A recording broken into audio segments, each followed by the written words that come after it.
हम शुरू करने जा रहे हैं क्या ज्योमेट्री। Okay, basic concept 1.1।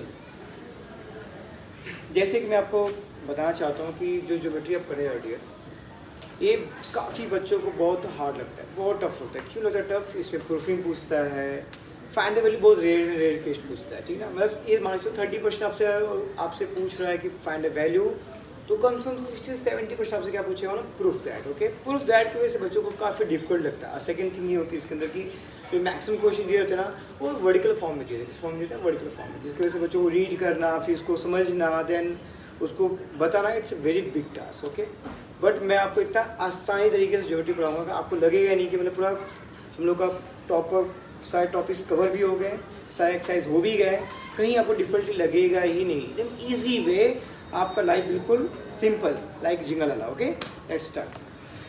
जैसे कि मैं कहना चाहता हूँ, फर्स्ट लेसन का नाम है सिमिलरिटी, जिसको हिंदी में बोलते हैं समरूपता। हमने क्या सीखा है? समरूपता मीन्स क्या होता है? जो एक समान दिखे, दो ऑब्जेक्ट, दो चीज़ें जो एक जैसे दिखे, that is similarity, that is समरूपता।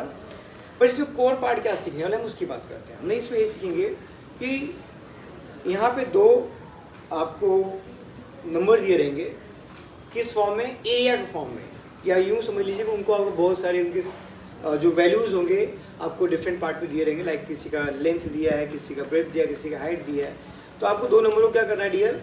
एक रेशियो फॉर्म में, अनुपात के फॉर्म में क्या करना है डियर? उसको एक्सप्रेस करना है, वो भी बिल्कुल छोटे से नंबर। जैसे एग्जाम्पल देखिए, हमने बचपन से क्या सीखा? हमने बचपन से सीखा, किसी ने आपसे ये कहा कि जब आप रेशियो निकालिए, रेशियो निकालिए। एक का एज दिया है 10 साल, एक का एज दिया आपको 14 ईयर दिया है। मैं दो व्यक्तियों की बात कर रहा हूँ, जहाँ पे चुन्नू है और कौन है? मुन्नू है। चुन्नू एंड मुन्नू दो लोग हैं। एक का उम्र कितना दिया है? 10 साल दिया है। एक का उम्र कितना दिया है? 14 ईयर दिया है बेटा। तो ये दो लोग का मैं पूछूंगा कि इनका अनुपात बताइए, रेशियो बताइए क्या होगा। तब क्या करते थे? लिखते थे यहाँ पे, हाँ sir 10:14, first as to second, फिर लिखते थे यहाँ पे 10/14। क्योंकि रेशियो मतलब क्या होता है? डिवाइडिंग होता है। रेशियो मतलब क्या होता है? डिवाइडिंग होता है। तो आप देखते थे कि यहाँ किस टेबल में दोनों नंबर आते, क्योंकि हमेशा एक्चुअली फैक्टराइज ही करते, क्या करते इसको? फैक्टराइज करते थे। तो जिन बच्चों को डिफिकल्ट लगता है, आपके पास एक तरीका हो रहा है, आपको 10 का फैक्टर निकाल लीजिए। लो सर 2 5 10 सर, दो ही फैक्टर इसका, और 14 का फैक्टर क्या आएगा? 2 7 जा, राइट है डियर। जिसको मतलब डायरेक्टली नहीं आता, जैसे कुछ बच्चों को दिक्कत होता है सर हम लोग टेबल ही याद नहीं आ रहा, किस टेबल में दो नंबर आएंगे, आप फैक्टराइज कर सकते हो। तो इसको क्या लिख सकते हो? यहाँ पे आप लिख सकते हो यहाँ पे 2 × 5 और नीचे लिख सकते हो 2 × 7। इससे 2 तुम्हारा कैंसिल हो गया आपको। मेरे पास क्या आंसर बचा? 5/7। तो इसका आंसर क्या आ गया? 5:7। इसी को बोलते हैं रेशियो, इसी को बोलते हैं हम लोग अनुपात। कोई दिक्कत? कैसा लगा आप लोग को? बस अभी क्या हुआ मालूम है? छोटा बच्चा बड़ा हो गया है, मतलब क्या हो गया कि जो नंबर्स होंगे डियर अब तो बड़े आएंगे। इससे नंबर बड़े कैसे आ सकते? क्योंकि अब क्या होगा कि यहाँ पे चुन्नू मुन्नू थे छोटे, तो भाई अब चुन्नू मुन्नू बड़े हो गए, बड़े हुए मतलब बड़े हुए काफ़ी, ठीक है ना डियर। अब क्या होगा? अब मुलाकात होगा हम लोग को दो ट्रायंगल, ट्रायंगल 1, ट्रायंगल 2। इनसे क्या करना पड़ेगा? इन ट्रायंगलों से हमें निकालना पड़ेगा एरिया। क्या निकालना पड़ेगा? एरिया। त्रिभुज, पहले त्रिभुज का एरिया, दूसरे त्रिभुज का एरिया। मान लो इसका एरिया कितना आ गया? 200 सेंटीमीटर स्क्वायर आ गया। इसका एरिया कितना आ गया? 400 सेंटीमीटर इसका एरिया आ गया।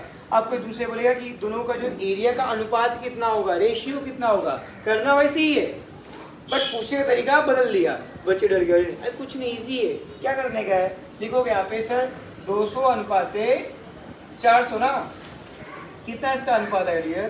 तो बोलोगे सर इसका अनुपात 0 कट गया सर, 2 × 2 2 दूना 4, मतलब 1/2। आंसर कितना आ गया? 1:2। बस इतना ही तो करना है। यस, इतना ही करना है। और साथ में सिर्फ आपको ये ध्यान रखे कि जब मैं त्रिभुज की बात कर रहा हूँ, यहाँ पर ट्रायंगल की बात कर रहा हूँ, तो आपको उसका क्या याद होना चाहिए? Area of triangle. क्या होना चाहिए? Area of triangle. तो एरिया ऑफ ट्रायंगल क्या था डियर? तो बोलोगे सर 1/2 × बेस × हाइट। ये हमारा फॉर्मूला है। इस 1.1 में डियर इसी फॉर्मूले के आधार पर बेटा सारे सम्स को करेंगे, जो कि आपको थोड़ा भी डिफिकल्ट देगा नहीं। तो मूल चीज़ आपको समझ में आ गया होगा अच्छे से कि हमको सारे क्वेश्चन में क्या करना है डियर, कि हमको दो ट्रायंगल का क्या दिया रहेगा? बेस और हाइट दिया रहेगा। क्या दिया रहेगा? बेस और हाइट दिया रहेगा। उन्हीं के आधार पे आपको पहले क्या ढूंढना है? उनका एरिया ढूंढना है। क्या ढूंढना है? उनका एरिया ढूंढना है। उस एरिया को किसमें दिखाने का हम लोग को है? रेशियो में। किसमें दिखाने का है?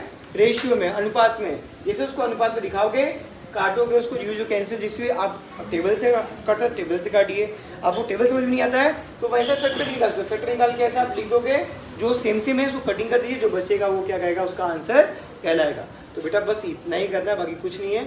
हाँ, इसमें कुछ प्रॉपर्टीज़ हैं कि क्या होगा कि अगर जो ट्रायंगल दिए गए हैं, किसी ट्रायंगल का मान लीजिए कि बेस सेम है, बेस क्या है, सेम है, अगर बेस सेम होगा तो जो उनका रेशियो की फॉर्मूला क्या होता है हमारा, जैसे ट्रायंगल 1 का फॉर्मूला क्या होगा, एरिया ऑफ ट्रायंगल 1 का, तो बोलोगे sir 1/2 into base 1 into height 1, right dear.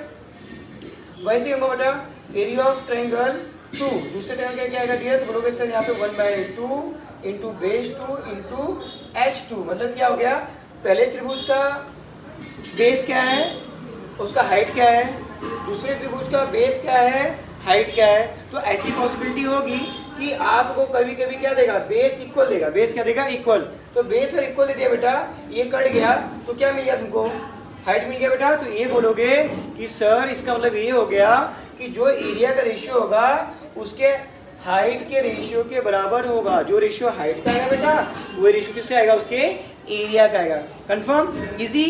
वैसे ही अगर हाइट इक्वल दिया है, क्या दिया है, हाइट इक्वल दिया है, तो क्या हो जाएगा आपका area of triangle 1 upon area of triangle 2 equal to 1/2 into base into height upon 1/2 into base into height. तो हाइट इक्वल था तो हाइट कैंसिल, 1/2 कैंसिल, बचा क्या, बेस। मतलब क्या होगा कि अगर सर हाइट इक्वल है तो आपका जो बेस का रेशियो होगा, जो बेस का रेशियो होगा वही उसके एरिया का भी रेशियो होगा।